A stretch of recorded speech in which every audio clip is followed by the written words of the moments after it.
Good morning students. हमारा आज का टॉपिक है अधिनायक तंत्र। इससे पहले के वीडियो में हमने लोकतंत्र के बारे में बात की थी। कई बार ये कहा जाता है कि लोकतंत्र में बहुत सारी बुराइयां हैं, तो क्या लोकतंत्र का विकल्प अधिनायक तंत्र हो सकता है? इस संदर्भ में हमें ये जानना बहुत ज़रूरी है कि अधिनायक तंत्र क्या होता है, अधिनायक तंत्र के क्या गुण हैं, अधिनायक तंत्र के क्या दोष हैं। तो आइए शुरू करते हैं। सबसे पहली बात हम करते हैं कि अधिनायक तंत्र से क्या अभिप्राय है, किसे कहते हैं हम डिक्टेटरशिप। देखिए, डिक्टेटरशिप का सबसे मेन चीज़ डिक्टेटरशिप में ये होती है कि डिक्टेटरशिप में जो संप्रभुता है वो एक व्यक्ति में निहित होती है। संप्रभुता एक व्यक्ति में होती है और जो शासन कार्य है इस एक व्यक्ति की इच्छानुसार ही चलाया जाता है। जैसे कि अब हम यही चीज़ देखिए, हम राजतंत्र में भी यही चीज़ देखते हैं कि राजतंत्र में भी ये होता है कि सारी जो पावर है वो एक व्यक्ति के हाथ में होती है और शासन कार्य राजा की इच्छा अनुसार ही होता है। तो यहाँ राजतंत्र और अधिनायक तंत्र कुछ हमें एक जैसे लगेंगे कि जैसा राजतंत्र में भी शासन सत्ता एक व्यक्ति में निहित होती है, अधिनायक तंत्र में भी एक ही व्यक्ति में निहित होती है और जो सारा शासन कार्य है वो उस व्यक्ति की इच्छा अनुसार ही होता है। अंतर यहाँ ये आ जाता है, देखिए, कि राजतंत्र में जो राजा होता है वो वंशानुक्रम के आधार पर अपना पद ग्रहण करता है, लेकिन जो डिक्टेटरशिप होती है उसमें या तो डिक्टेटर निर्वाचन के बल पर सत्ता प्राप्त कर लेता है या सैनिक योग्यता के बल पर, या फिर किसी एक विशेष राजनीतिक समुदाय का नेता होने के कारण उसे अपना पद प्राप्त हो जाता है। तो मोटे रूप से हम ये कह सकते हैं कि अधिनायक तंत्र में जो शासन सत्ता है वो एक व्यक्ति के हाथ में होती है और उस व्यक्ति की इच्छा अनुसार ही शासन कार्य संचालित होता है। वह व्यक्ति या तो निर्वाचन के आधार पर या सैनिक योग्यता के बल पर या फिर किसी विशेष राजनीतिक समुदाय का नेता होने के कारण अपना पद ग्रहण करता है। अधिनायक तंत्र को और अधिक क्लियर रूप से समझने के लिए हम कुछ इसकी परिभाषाएं देखते हैं। सबसे पहली परिभाषाएं हम लेते हैं न्यूमैन की।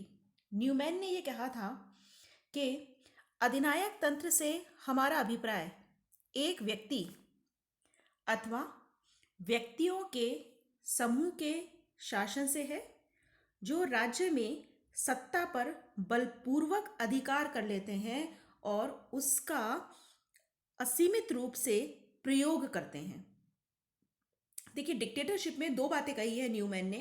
पहली बात तो न्यूमैन ने कही है कि डिक्टेटरशिप का मतलब ये होता है कि एक व्यक्ति या व्यक्तियों का समूह भी हो सकता है, लेकिन मेन बात यह है कि शासन सत्ता पर अधिकार वो बलपूर्वक करते हैं। जैसा कि हमने देखा कि लोकतंत्र में क्या होता है कि लोकतंत्र में जो सरकार है उसे जनता ने निर्वाचित किया है स्वेच्छा से, लेकिन अधिनायक तंत्र में ऐसा नहीं होता। अधिनायक तंत्र में जो शासन करता है वो अपना पद बलपूर्वक प्राप्त करता है। और दूसरी बात, शासन सत्ता का प्रयोग असीमित रूप से किया जाता है। हमने देखा कि लोकतंत्र में जो सरकार है वो निरंकुश नहीं हो सकती।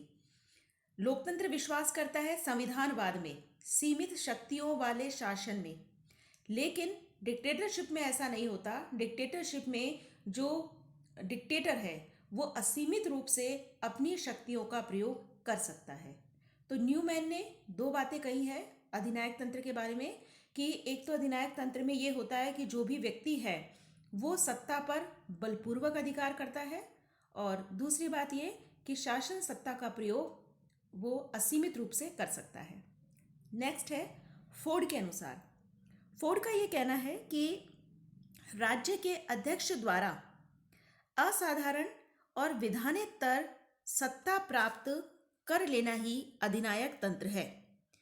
कि जब राज्य का अध्यक्ष असाधारण रूप से और विधानेतर मतलब एक्स्ट्रा लीगल, जब वो असंवैधानिक तरीके से असीमित शक्तियां प्राप्त कर लेता है तो उसे हम डिक्टेटरशिप कहते हैं।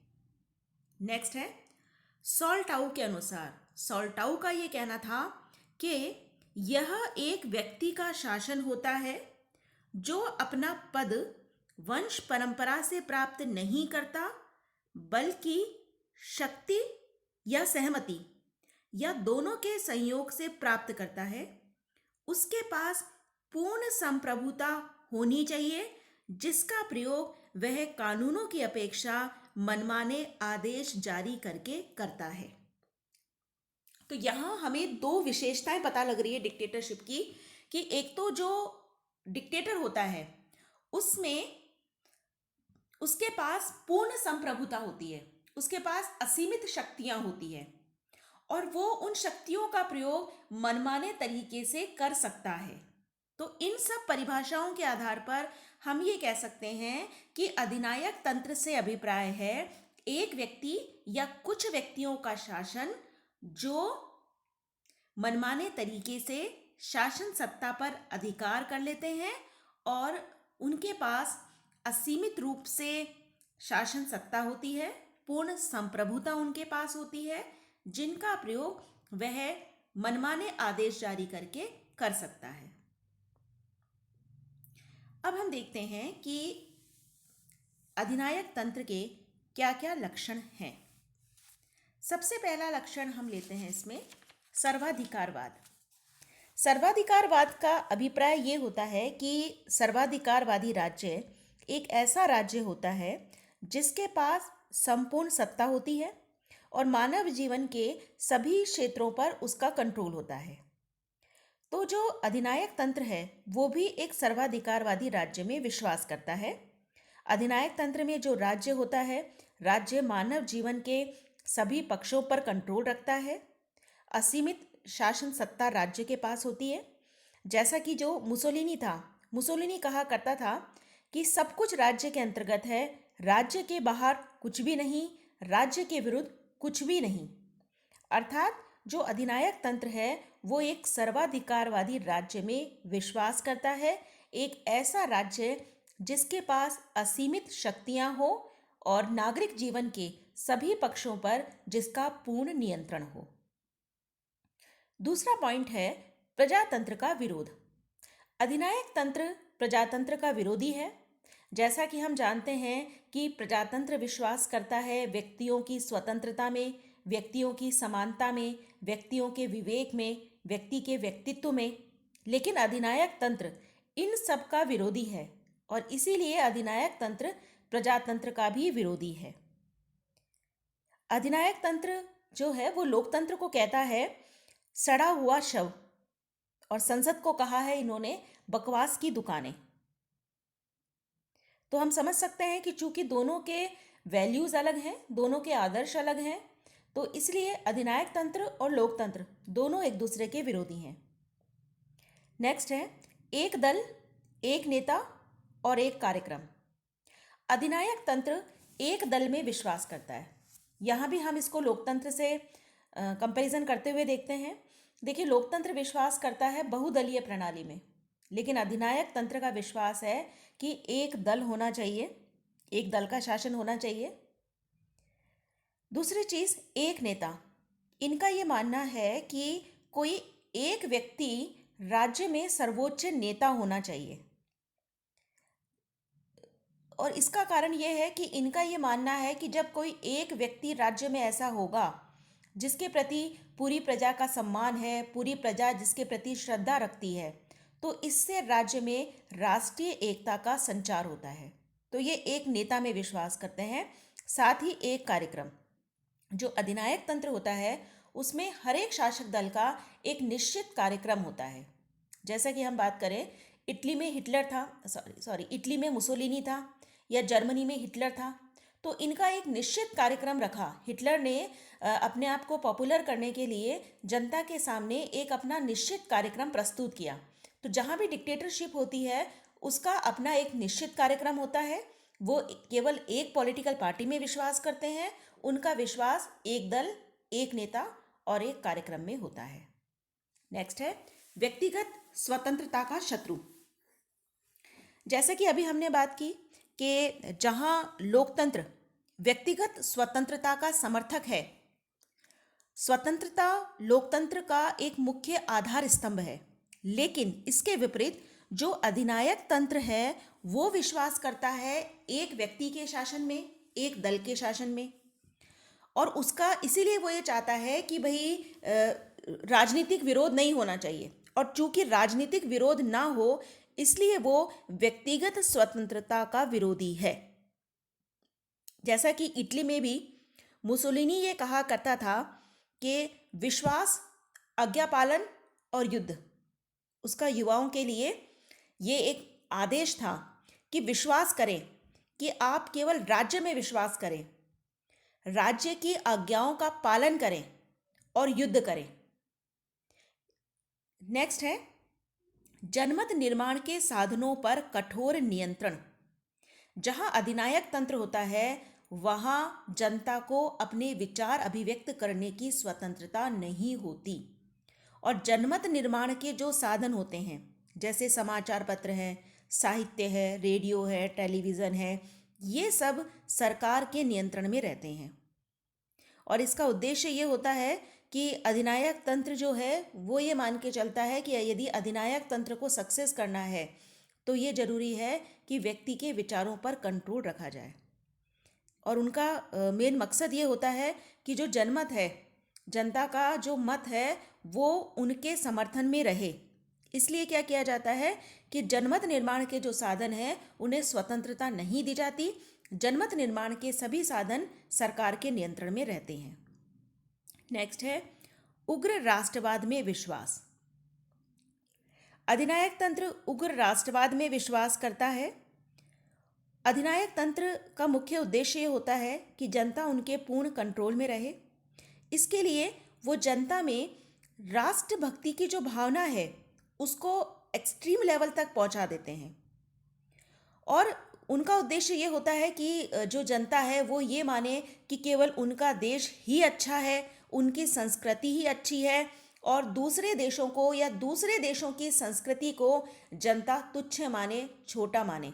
तो इस तरह की जो सोच है जिसे हम कहते हैं उग्र राष्ट्रवाद, उग्र राष्ट्रवाद अर्थात केवल मेरा राष्ट्र ही अच्छा है, मेरा राष्ट्र ही सर्वोच्च है, और अपने राष्ट्र से प्रेम करना लेकिन दूसरे राष्ट्र के प्रति घृणा की भावना रखना। तो डिक्टेटरशिप उग्र राष्ट्रवाद में विश्वास करता है। नेक्स्ट है युद्ध और औपनिवेशिक विस्तार। जो अधिनायक तंत्र है वो युद्ध का समर्थक है। हमने देखा था कि लोकतंत्र विश्व शांति में विश्वास करता है, लेकिन जो अधिनायक तंत्र है उसका विश्वास युद्ध में है, क्योंकि वो ये मानता है कि राज्य ही सब कुछ है और राज्य की जो पावर है उसको अधिक से अधिक बढ़ाने का प्रयास करना चाहिए। और राज्य की पावर किससे बढ़ेगी? राज्य की पावर बढ़ेगी युद्ध के माध्यम से और औपनिवेशिक विस्तार के माध्यम से। इसलिए अधिनायक तंत्र युद्ध का समर्थन करता है और उसका ये मानना है कि निरंतर युद्ध में रत रहना चाहिए राज्यों को। इसीलिए हिटलर ये कहा करता था कि पुरुष के जीवन में युद्ध का वही स्थान है जो स्त्री के जीवन में मातृत्व का है। तो युद्ध को बहुत ही महत्वपूर्ण इन्होंने माना है अधिनायक तंत्र ने, और इनका विश्वास है कि राज्य को निरंतर युद्ध करते रहना चाहिए और अपनी सीमाओं का विस्तार करना चाहिए। अब हम इनके गुणों की बात करें कि क्या गुण है डिक्टेटरशिप में। तो देखिए, डिक्टेटरशिप का सबसे पहला गुण तो ये है कि डिक्टेटरशिप अगर राज्य में है तो प्रशासन में एकता रहेगी और कुशलता रहेगी। एकता किस तरीके से रहेगी? एकता इस तरीके से रहेगी कि जहाँ डिक्टेटरशिप होगी वहाँ जितने भी कार्य हैं, चाहे वो कानून निर्माण का कार्य है, प्रशासन का कार्य है, न्यायिक संबंधी कार्य है, तो ये सभी कार्य एक व्यक्ति के द्वारा किए जाते हैं। तो जब शासन की सत्ता एक व्यक्ति में निहित होती है तो प्रशासन में एकता आ जाती है। साथ ही चूंकि संपूर्ण जिम्मेदारी किसी एक व्यक्ति की है, इसलिए प्रशासन में कुशलता आ जाती है, प्रशासन कम खर्चीला हो जाता है और प्रशासन में डिसीजन भी शीघ्रता से लिए जाते हैं।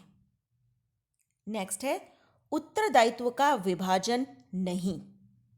हमने देखा कि लोकतंत्र में जो उत्तरदायित्व हैं वो किसी एक व्यक्ति का नहीं होता, सभी व्यक्तियों का होता है। और ये कहा जाता है कि जब बहुत सारे लोगों का उत्तरदायित्व हो तो वास्तव में किसी का उत्तरदायित्व नहीं होता।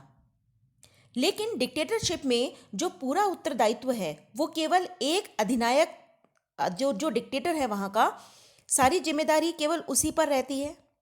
तो जब केवल एक ही व्यक्ति पर पूरा उत्तरदायित्व रहता है तो वो अपने कर्तव्यों का निष्पादन अच्छे तरीके से कर पाता है। नेक्स्ट है संकट काल के लिए सर्वाधिक उपयुक्त। हम जानते हैं कि जब संकट काल होता है तो ये जरूरी होता है कि जो डिसीजन लिए जाएं वो तत्काल लिए जाएं, शीघ्र लिए जाएं।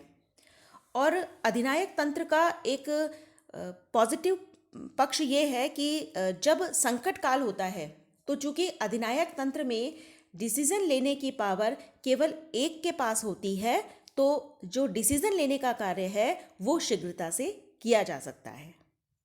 नेक्स्ट है मितव्ययी। मितव्ययी इस दृष्टि से कहा जाता है कि एक तो लोकतंत्र में चुनावों में जो खर्चा होता है वो यहाँ पर नहीं होता है। इसके अलावा प्रशासन में जो अपव्यय होता है वो भी अपेक्षाकृत कम होता है। हमने देखा कि लोकतंत्र में अगर कोई भी डिसीजन लेना है तो वो होता है विचार विमर्श के माध्यम से, और उस विचार विमर्श की लंबी प्रक्रिया में बहुत अधिक प्रशासनिक अपव्यय भी होता है। लेकिन यहाँ पर वो जो खर्चे हैं वो खर्चे यहाँ पर नहीं होते हैं, तो इस दृष्टि से इसे मितव्ययी शासन व्यवस्था कहा जाता है। नेक्स्ट है राष्ट्रीय भावना का जागरण। चूंकि अधिनायक तंत्र राज्य पे फोकस करता है, राज्य का गुणगान करता है, वो इस बात का प्रयास करता है कि व्यक्तियों में अपने राज्य के प्रति राष्ट्रवाद की भावना डेवलप हो। इसलिए राष्ट्रीय भावना का जागरण करने में अधिनायक तंत्र सफल है। और इसका उदाहरण हम ले सकते हैं इटली और जर्मनी, कि जब जर्मनी में हिटलर था और इटली में मुसोलिनी था तो किस तरीके से इन्होंने इटली और जर्मनी की जनता में राष्ट्रीयता की भावना को डेवलप किया। अब हम दोष देख लेते हैं कि हमने अधिनायक तंत्र के गुण देखे, लक्षण देखें, तो क्या दोष हम इसके बता सकते हैं। देखिए, दोष में सबसे पहला दोष है विवेक एवं स्व प्रेरणा का अंत। अधिनायक तंत्र व्यक्तियों के विवेक में विश्वास नहीं करता। वो मानता है कि व्यक्ति को केवल राज्य के नियंत्रण में रहना है। तो अधिनायक तंत्र को अपनाने से व्यक्ति के विवेक का बिल्कुल अंत हो जाता है। व्यक्ति पूर्ण रूप से राज्य के अधीन रहकर कार्य करता है। व्यक्ति में स्वतः प्रेरणा भी समाप्त हो जाती है, क्योंकि व्यक्ति पूर्ण रूप से राज्य के कंट्रोल में रहेगा। व्यक्ति वही कार्य करेगा जो उसे राज्य करने के लिए कहेगा। नेक्स्ट है युद्ध को प्रोत्साहन। ये बहुत बड़ा दोष है कि अधिनायक तंत्र विश्व शांति में विश्वास नहीं करता, वो युद्ध में विश्वास करता है और निरंतर युद्ध करने की वो बात करता है।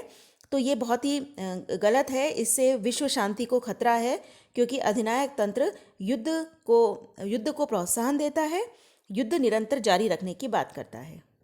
नेक्स्ट है योग्य उत्तराधिकारी का आश्वासन नहीं। अधिनायक तंत्र, मान लीजिए जो नेता है वो बहुत ही योग्य है, बहुत ही कार्यकुशल है, तो उन परिस्थितियों में तो अधिनायक तंत्र जारी रह सकता है। लेकिन ये आवश्यक नहीं है कि एक नेता की मृत्यु के बाद देश को दूसरा नेता भी उसी तरह का मिल जाए जो उतना ही कार्यकुशल हो। तो इस परिस्थिति में अधिनायक तंत्र जारी नहीं रह पाता। जैसा कि इटली और जर्मनी में हुआ कि जर्मनी में जब हिटलर था, हिटलर के समय वहाँ अधिनायक तंत्र डेवलप हुआ, लेकिन बाद में कोई ऐसा उत्तराधिकारी नहीं हुआ जो वहाँ पर अधिनायक तंत्र को जारी रख सके। नेक्स्ट है शासन शक्ति का दुरुपयोग। अधिनायक तंत्र में चूंकि सारी शासन सत्ता एक व्यक्ति के पास होती है, पूरा नागरिक जीवन उसके कंट्रोल में होता है, वो पूर्णतः निरंकुश होता है। और हम जानते हैं कि जो निरंकुश सत्ता है वो व्यक्ति को भ्रष्ट बना देती है। तो चूंकि सारी पावर केवल एक व्यक्ति के पास आ जाती है, इसलिए इस बात की पूरी संभावना रहती है कि जो व्यक्ति है वो अत्याचार का रास्ता अपना ले। और ऐसा हुआ भी है इटली और जर्मनी में कि जब हिटलर और मुसोलिनी का शासन रहा तो असीमित सत्ता आ जाने के कारण हिटलर के द्वारा और मुसोलिनी के द्वारा सत्ता का दुरुपयोग किया गया। Thank you.